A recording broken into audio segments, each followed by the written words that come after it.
పసిడి రేట్లు చూస్తుండగానే దిగి వచ్చాయి. గత కొన్ని రోజులు గోల్డ్ రేట్లు తగ్గుతూనే వస్తున్నాయి.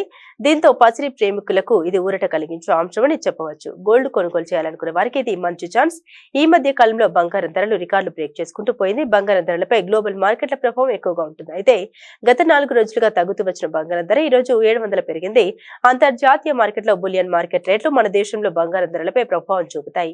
ఇంకా అమెరికా డాలర్ రూపాయి మారక విలువ కూడా ఎఫెక్ట్ చూపిస్తుంది. భౌగోళిక ఉద్రిక్త పరిస్థితులు కూడా బంగారం ధరలు నిర్ణయిస్తాయి.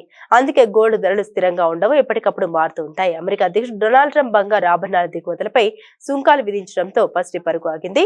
అది కాస్త ఇప్పుడు రివర్స్ అవుతుంది. ఈ ఏడాది ప్రారంభం నుండి బంగారం ధర 17 సార్లు ఆల్ టైమ్ రికార్డులను తాకింది. ఇక్కడ నుండి బంగారం ధర లక్ష దిశగా దూసుకెళ్తున్న సమయంలో ఆగింది. తాజాగా హైదరాబాద్ లో 22 క్యారెట్ల బంగారం ధర 1 గ్రామ్ బంగారం ధర 8,291 కాగా 10 గ్రాముల ధర 82,910 రూపాయలుగా ఉంది. అలాగే 24 క్యారెట్ల బంగారం ధర 1 గ్రాము 9,045 కాగా 10 గ్రాముల బంగారం ధర 90,450 రూపాయలుగా ఉంది. ఇక 18 క్యారెట్ల బంగారం ధర 1 గ్రాము 6,784 కాగా 10 గ్రాముల ధర 67,840గా ఉంది. ఆంధ్రప్రదేశ్ లోని విశాఖ, విజయవాడలో ఇవే ధరలు కొనసాగుతున్నాయి.